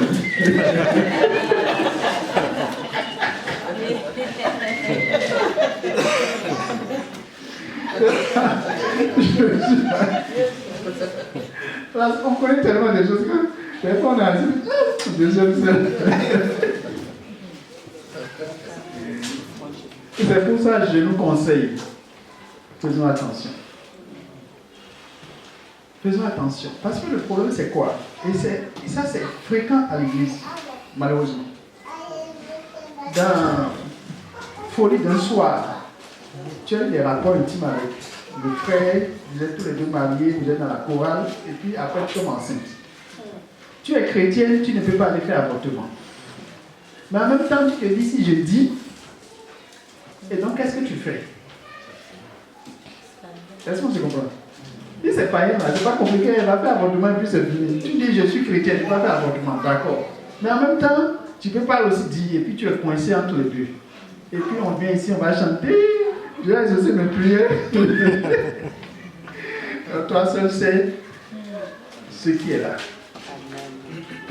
Et c'est pour ça que faisons tout pour avoir une bonne relation avec notre mari, avec notre femme. Lorsqu'il y a des problèmes entre vous, ça vous expose à beaucoup de choses. Lorsque pendant 3 mois, tu abandonnes ta femme, elle dort quelque part, tout est possible. C'est pour ça, évitons, il y a des problèmes, cherchons à les régler. Et c'est pour ça que Dieu dit, ne vous privez point l'un de l'autre. Parce qu'en vous privant l'un de l'autre, elle est faite de chair, tu es fait de chair. Tu as des envies. Ne traînons pas sur les problèmes à longueur de journée. Faisons preuve d'humilité lorsque les problèmes arrivent et réglons. Parce que lorsqu'on ne règle pas, on traîne dedans, la chose va de complication en complication et ça devient plus compliqué après à résoudre. Payons le prix en faisant preuve d'humilité. Sinon après, c'est des situations compliquées. Elle fait tout pour paraître jolie. Tu ne lui dis même pas tu es belle, tu ne dis rien. Et c'est son collègue de service qui dit hey, tu es jolie, tu es jolie. Elle va commencer par parler là-bas, et puis elle parler. Et puis bon, midi, viens, on va aller manger à la cantine. De manger, on va. Après, tu vas dire c'est le diable. C'est pas le diable, hein. C'est pas un cas Jésus. C'est pour ça que faisons tout. Pour qu'il y ait une certaine harmonie. Sinon, il y a beaucoup de choses qui arrivent facilement. Très facilement. Et c'est pour ça qu'il faut pouvoir partager les choses. Il y a aussi débat sur notre situation. Est-ce que, en principe, ta femme et toi, vous devez avoir un certain niveau de maturité au point où, lorsque tu commences par être tenté par ta secrétaire ou quelqu'un d'autre, tu dois pouvoir dire ça à ta femme. Mais ça suppose qu'elle est mature ou il est mature. Qu'est-ce que je veux dire par là? Ne nous voyons pas la face. Il peut t'arriver à un moment donné où tu commences par convoiter ta secrétaire ou bien collègue de service. Il ne faut pas se blaguer, hein? Tu devais pouvoir en principe partager avec ta femme pour 17 ans. Là, quand je vois ma secrétaire ou quand je vois telle soeur, mes yeux font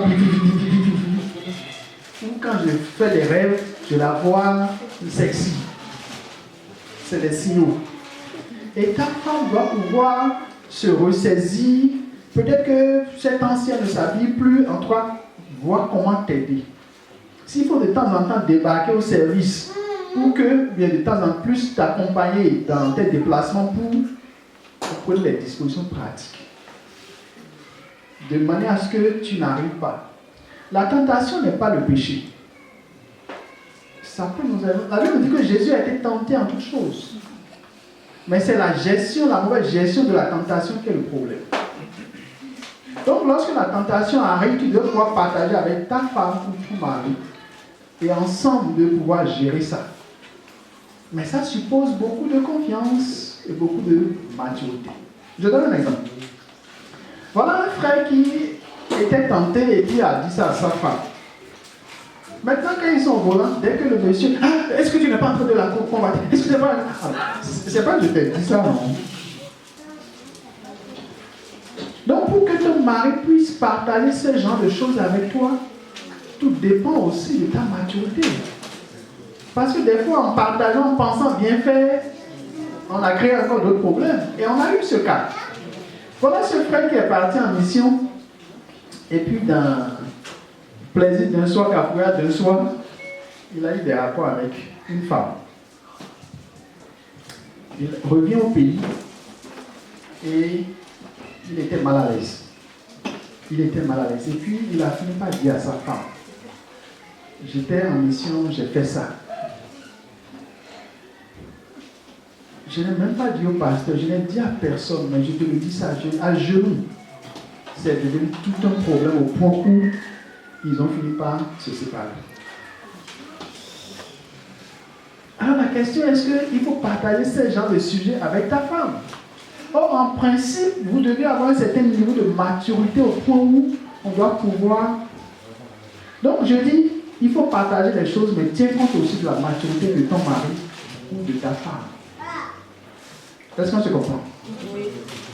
Mais en principe, on doit avoir un certain niveau de maturité parce que la personne qui est censée te protéger, t'aider, c'est ton mari ou ta femme. Mais si il n'est pas sage, elle n'est pas sage, en voulant bien faire, tu peux encore créer d'autres problèmes.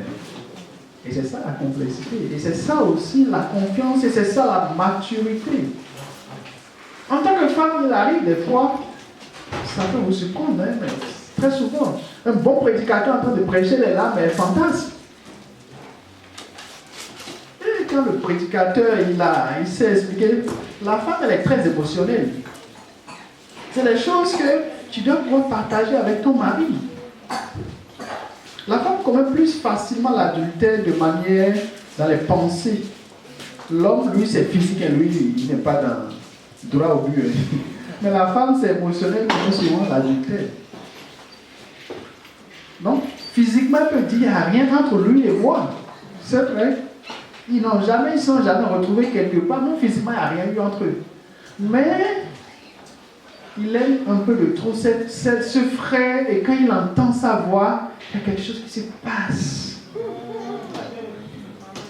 Quand je l'entends seulement, oh, les problèmes disparaissent.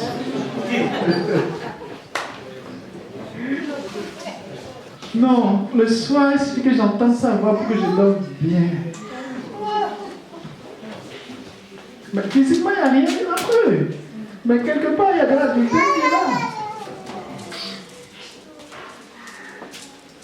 Il y a de l'adultère. Quand tu entends sa voix, quand j'entends, lui là, quand j'entends là, il sait m'apaiser. Mais c'est des choses qu'on entend hein, dans le ministère, on entend toutes ces choses. C'est des réalités. Mais pour qu'on parle de ces choses, ça suppose cette confiance. Pour qu'elle partage avec toi ou que tu partages. Et c'est ça qui fait que vous arrivez à être victorieux et vous arrivez à vivre une vie de sanctification et votre foyer est un foyer victorieux. Vous voyez comment la communication peut jouer même sur la prière. Et c'est pour ça qu'il faut travailler par rapport à ces choses. Arriver à ce niveau où on partage, mais ça suppose beaucoup de maturité. Prenons les choses sérieuses. La réussite n'est pas l'œuvre du hasard, c'est un travail. Toutes ces choses-là, il faut travailler dessus. Je travaille par rapport, bien comme un lacune. Je travaille, oui, Seigneur, aide-moi. C'est un processus. Et si tous les deux vous travaillez par rapport à ces choses, vous allez avoir une vie conjugale harmonieuse et vous allez être épanoui. Des fois, quand j'enseigne, bon, maintenant c'est à les cheveux blancs, les gens me disent, mais moi j'ai pas 35 ans, hein, j'ai pas 50 ans, hein. Je suis grand-père. Mais quelque part, c'est parce que, par la grâce de Dieu, c'est un père à la maison. Lorsqu'il n'y a pas la paix à la maison, tu vieillis, vite. Maintenant, il y a la paix, les années passent, mais tu es là, tu es encore jeune. Travaillons par rapport à ça. Il y a des femmes qui se marient 5 ans après, elles paraissent parce que ça ne va pas à la maison. Ça ne doit pas être ça. Il y a des maris, 5 ans après, ils partent. Non, ça ne doit pas être ça. Mais là où il y a la paix, là où il y a la joie, il y a l'harmonie, on est en bonne santé et on ne vieillit pas rapidement, précipitamment. C'est pour ça que nous travaillons par rapport à ces choses. Que Dieu nous bénisse. Amen.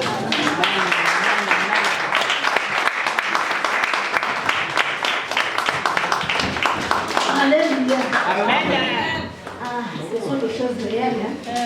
Amen. Amen. Oui, la communication dans le couple, c'est très important de dire aimer.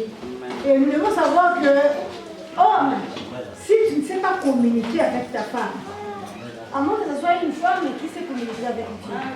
Si cette femme-là ne sait pas communiquer avec Dieu, laisse-moi te dire qu'il y a une autre personne qui communique avec eux. Alléluia. Fermez sa bouche. Alléluia. Il y a un témoignage d'une personne. Un homme a trompé sa femme plusieurs fois. La femme a pardonné. Alléluia. Plusieurs fois. Et au dernier moment, étonné, sa femme, comme communication, Facebook, téléphone, on ne touche pas, il s'est fermé, ça sonne, vibrait, la femme ne peut pas toucher. Amen. Et cette fois-ci, quand la femme a su cela, qu'est-ce que la femme a fait? Elle est partie quelque part, dans sa famille, elle est allée comme papa, il a dit, je connais cette femme, c'est pas une femme hein, qui peut commettre, comment on dit, tu peux commettre l'adultère, pas physiquement, dans les pensées. L'homme se plaint, il a attrapé maintenant sa femme, communiqué sur Facebook, afin que son ancien, afin que la femme se marie. Donc, quand le mari part comme ça, pour communiquer ailleurs, elle reste à la maison avec les enfants, elle communique avec l'ancien copain. Amen. Et ça, il faut qu'il y ait communication. Amen. Des fois aussi, la femme ne sait pas communiquer avec son mari. Mais cette femme mariée-là ne veut pas fermer sa bouche. Si ce mari ne connaît pas le Seigneur, il ne communique pas avec le Seigneur, il va communiquer sur Facebook avec une ancienne copine. La communication est très importante. Comme papa il a dit, il faut choisir le moment. Mais les femmes ont été éduquées pour cela. Beaucoup de femmes, il y a des femmes aussi qui ne connaissent pas, qu'il faut savoir le temps pour communiquer avec son mari. C'est pas qu'il est venu travailler comme ça, et tout ça, et tu commences à lui divulguer les choses qui vont lui faire mal. Ça, la femme a appris. Est-ce que l'homme a appris cela? Est-ce que les hommes aussi connaissent le moment qu'il faut communiquer avec la femme? Amen. Amen. Comme papa il vient de dire tout à l'heure, même les couples chrétiens, peut-être ta femme a 6 enfants, mais il faut aller à l'église à 9 heures. Toi, tu te prépares, tu es beau. Mais elle est essoufflée, elle lever les enfants, tout ça. Et puis tu dis, vous êtes en retard, moi je pars. Comme il n'y a pas de communication, qu'est-ce qu'il va faire? Des fois, il ne reste pas par l'église. Mais s'il y a communication, tu vas lui poser la question, qu'est-ce que tu veux que... Là où je peux t'apporter tes lait. Non, mets du lait aux enfants. Ou bien, toi, ne passe les habits des enfants. Moi, je vais les habiller. Et vous allez partir à l'église en paix. Amen. Amen. Comme on nous a appris que c'est toujours la charge de tout, c'est la femme, mais l'homme est libéré. Amen. C'est pourquoi il y a beaucoup de problèmes. Mais nous allons voir. La Bible dit la nature ne nous enseigne pas. Même quand nous allons à la mairie, quand nous allons se marier, on dit la charge c'est pour tous les deux. Amen. Vous allez élever les enfants tous les deux. Il faut la communion. Amen. Quand papa vient de nous prêcher encore là, oh, c'est moi toujours qui paye l'électricité. Moi je vis des foyers comme ça. C'est la femme qui donne la nourriture. Et c'est le mari, non, c'est la femme qui paye l'eau et le courant. Mais il est toujours, et l'homme, quand il va se laver, il met format de l'eau d'une manière. Tu verras la femme venir frapper la porte, tu te... Amen. Et c'est le cause du dispute. Amen. Si nous pouvons améliorer les bien-aimés. Nous venons à l'église. L'amélioration, ce n'est pas seulement la femme d'améliorer. Amen. Ce n'est pas seulement la femme, tous les deux. Nous devons nous mettre sur la table et dire, est-ce qu'on peut recommencer à zéro? C'est possible de recommencer à zéro. Mais si on ne recommence pas, parce que chaque personne a ses intérêts, et les intérêts là, ce ne sont même pas les intérêts du couple bien-aimé. Et dans le foyer, nous souffrons. Nos enfants souffrent. Parce que nos intérêts sont ailleurs. Alléluia. Peut-être l'homme cherche l'argent pour aller en vacances, et puis quand il va aller en vacances avec d'autres. Amen. Amen. Et même ceux qui sont dans les ministères, des fois ils disent, je vais aller prêcher, mais prêche là c'est deux. Mais pour aller voir aussi, voir seulement les autres pasteurs et les femmes. Amen.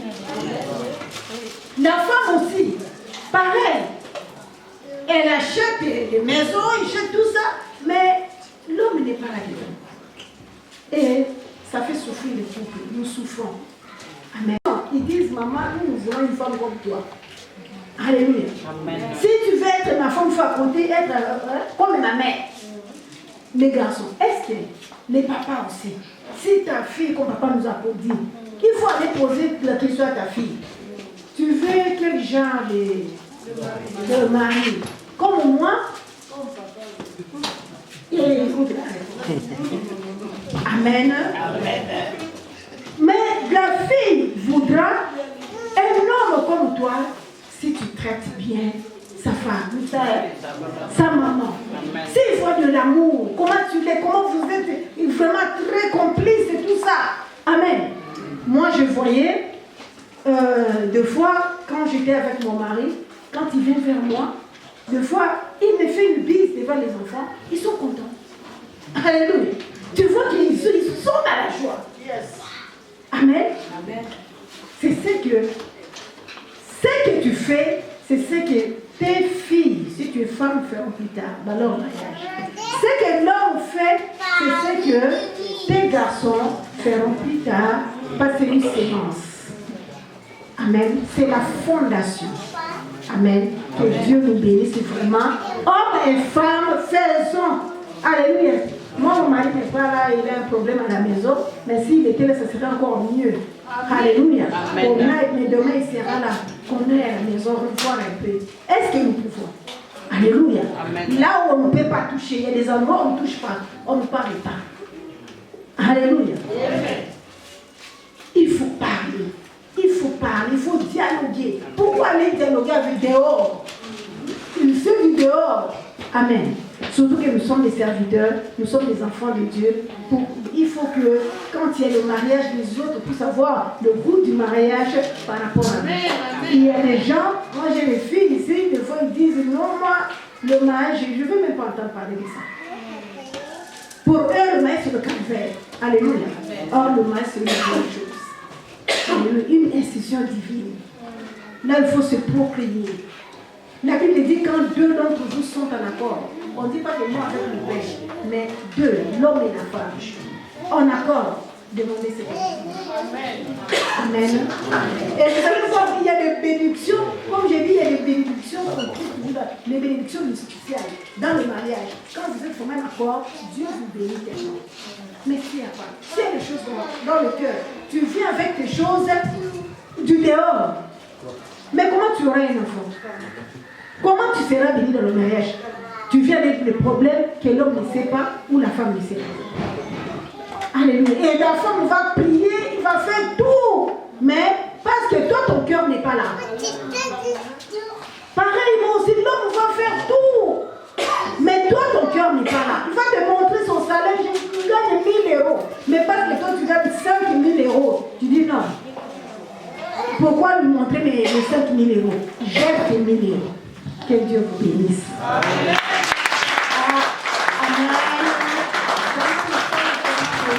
Alléluia. Toi qui es là, ne manque pas d'aimer. La fin d'une chose, mieux vaut que ce commencement. Amen.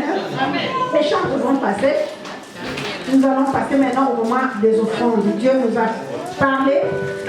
Un bon moment, le moment de notre bénédiction.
Éternel grand Dieu, Papa, je viens débattre dans le nom de Jésus pour te dire encore merci. La Bible déclare, amenez dans la maison de l'Éternel vos dîmes et vos offrandes et tu menaces à celui qui dévore.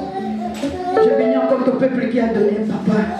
Donnez aussi ceux qui n'en ont pas, Seigneur, afin qu'ils puissent encore te donner la prochaine fois, afin que ton œuvre puisse encore aller de l'avant.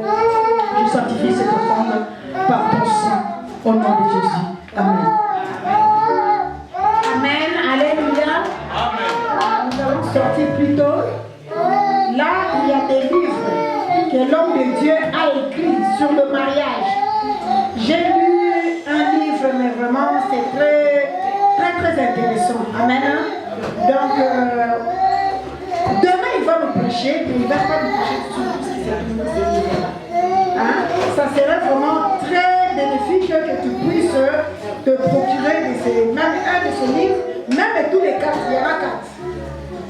Il y a 4 ici, amen, et les prix sont marqués derrière, et il y en a là, si tu as besoin, tu vas voir le frère Josué, et puis tu peux acheter les livres, amen, ce n'est pas trop cher, alléluia, c'est moins de 20 €, amen, il y a ceux qui coûtent 11 €, 12 €, tout ça là, avec 12 €, tu peux te faire n'importe quoi, mais pour avoir ça, c'est pour la vie, parce que si tu as ça, tu peux même éduquer tes enfants, les enfants de tes enfants avec ça. Amen.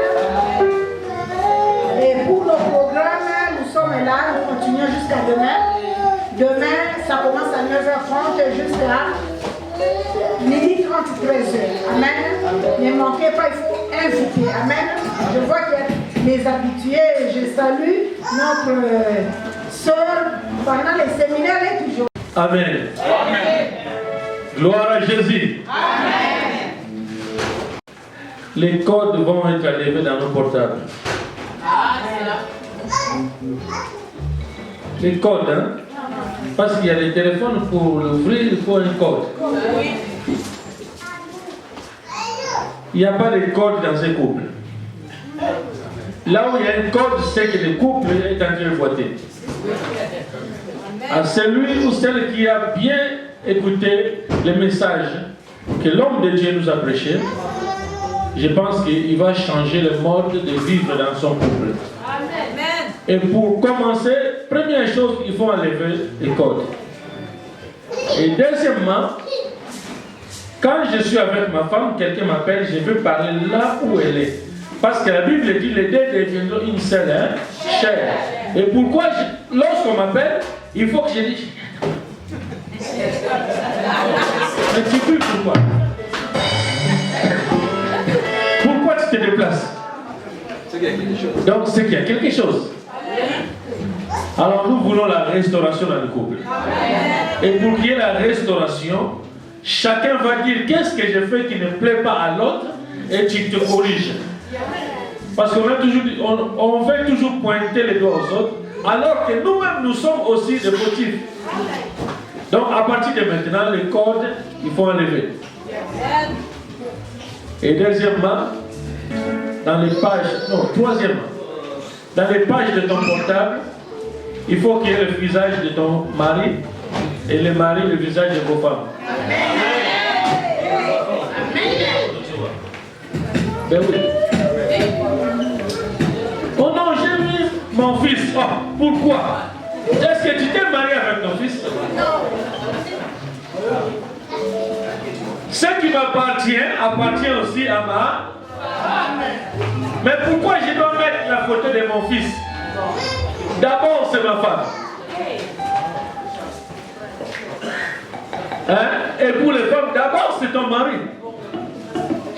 S'il n'y a pas la photo, c'est que c'est suspect.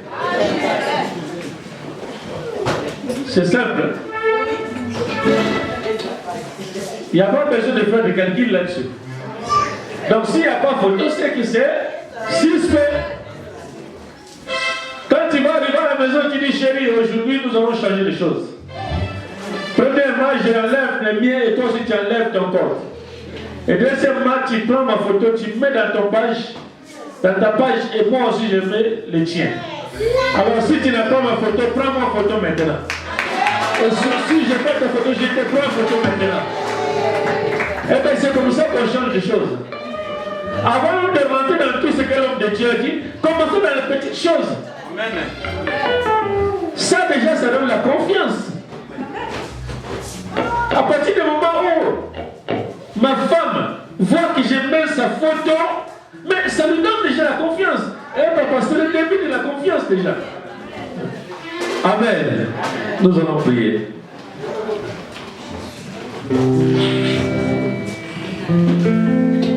Éternel Dieu de gloire, le Dieu de la restauration, le Dieu de la Bible, le Dieu qui s'est incarné à son Fils Jésus-Christ, le Dieu qui nous a donné la victoire.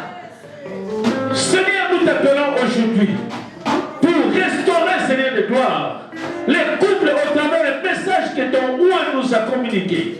Père, nous ne connaissons pas les problèmes et les couples qui sont divisés. Mais toi, tu connais, Seigneur. Il y a des couples qui vivent ensemble, mais spirituellement, ils ne sont plus ensemble. Physiquement même, ils ne sont plus ensemble. Mais ils font semblant de montrer aux gens qu'ils sont ensemble. Mais Père, toi, tu connais ces couples. S'il y a un parmi nous ici, Seigneur, aujourd'hui, c'est son jour de la restauration. Car tu es le Dieu de la restauration. Tu es le Dieu de la restauration. Tu es le Dieu de la restauration. Ce n'est que tu restaures, Père. Tu n'as pas déplacé ton serviteur en vain. Seigneur, tu l'as déplacé parce que tu sais que ceux qui écoutent, c'est ces gens-là qui ont besoin de cette parole. Car cette parole va restaurer le couple aujourd'hui. Je te dis merci, Père. Parce que les gens peuvent être 10 000, mais tu parles qu'à une seule personne. C'est-à-dire la personne qui a écouté le son de ton serviteur, à qui ce message a été envoyé, qui est la restauration. C'est un mec qui vient témoigner de ta grandeur, de ta puissance et de l'onction qui suit ce message. Seigneur Dieu de gloire, laisse que dans la maison, Seigneur, qu'il y ait le courage de dire nous allons restaurer, nous allons commencer la restauration, nous allons commencer la paix, nous allons instaurer la paix, la joie, nous allons instaurer, alléluia, tout ce qui peut nous amener dans la paix. Bénis soit ton nom, Père. Je bénis ta servante à qui tu as donné, Seigneur, la vision de faire ce séminaire, Père de gloire. Je bénis, Seigneur, tous les collaborateurs et tous ceux qui travaillent dans cette église. Je bénis cette église, Seigneur de gloire. Laisse que ta gloire se manifeste encore puissamment. Et je bénis tout le peuple de Dieu. Que la gloire de Dieu se manifeste dans vos vies. Soyez un peuple béni. Un peuple béni, un peuple béni, que la grâce de Dieu se manifeste puissamment. Le ciel s'ouvre et la pluie de la bénédiction arrose chaque personne dans ce lieu